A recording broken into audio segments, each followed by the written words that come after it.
Labas rytas, bičiuliai. Šiandienos tema – automobiliai turintis kablį. Tai reiškia, kai ieškot automobilio ir ieškote, kad būtinai automobilis būtų su kabliu. Išreikšiu savo nuomonę, ar tai pliusas, ar labiau minusas. Nes dažnai sulaukiam užsakymų surasti automobilį ir būtinai privalo būti kablys. Žmogui siūlai gerus variantus be kablio ir kategoriškai žmogus atsisako, ne, man reikia kablio. Bandai žmogui išaiškinti, kad kablį galima įsidėti už porą šimtų eurų ir, kaip sakant, važiuoti. Tas variantas jokių būdų netinka, nes atrodo, kad tie 200 eurų tai bus 2000.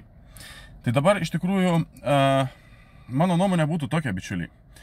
Jeigu aš imčiau ieškoti automobilio ir man reiktų automobilyje, jog būtų kablys, aš vis dėlto ieškočiau automobilio be kablio ir kablį įsidėčiau pats. Kodėl? Todėl, kad dažnu atveju, jeigu automobilis yra su kabliu, tai nebereikalo. Žmogus kažką darė, reiškia, tampė priekabą sunkės, tampė prikabinamą namelį ir panašiai ir taip toliau.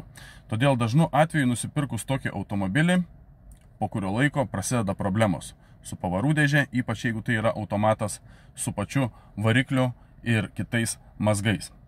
Tada prasideda komentarai. Ai, blogas automobilis, čia, nežinau, bloga markė ir taip toliau.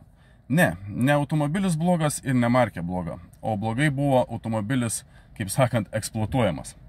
Todėl tokiu atveju geriau, žinokit, pasiieškokit automobilio be kablio. Ir tą kablį įsidėkite papildomai, jeigu tam yra poreikis.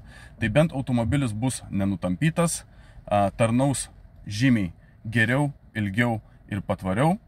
Ir, kaip sakant, mažiau problemų su tokiu automobiliu turėsite ateityje.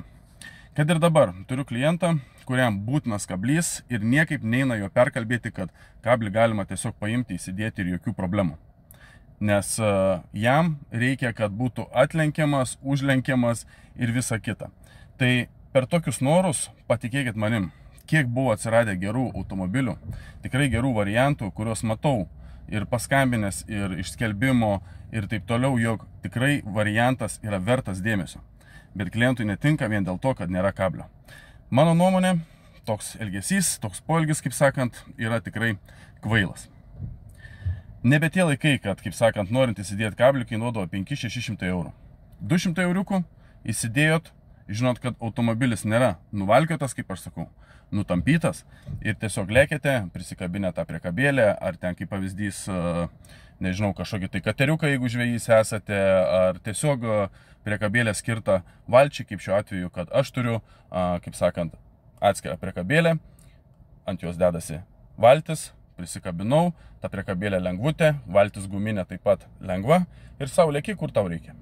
Taip kad nedarykite, bičiuliai, šitos klaidos ir pirkite automobilį atsakingai, nes paskui pačiam teks jį remontuoti, dėl jo dėjoti ir beliks kaltinti tik patį save. Jeigu turite išsirinkę automobilį, drąsiai kreipkitės, atsiųskite skelbimo nuorodą, įvažiuojam auto Facebook arba Instagramą, patikrinsim tą automobilį ir pranešime, kas gerai, kas blogai. Na, o jeigu nieko neturite išsirinkę, tačiau ieškote automobilio, tai neužmirškite, kad automobilį galime surasti už jūs. Ačiū uždėmesį, gražios jums dienos, nors panašu, kad graži šiandien jinai nebus. Pas mus čia Šiauliuose realiai dušas konkretus. Tikiuosi pas jūs oras kiek geresnis. Taip kad dar kartą gražios dienos ir iki sekančių susitikimų.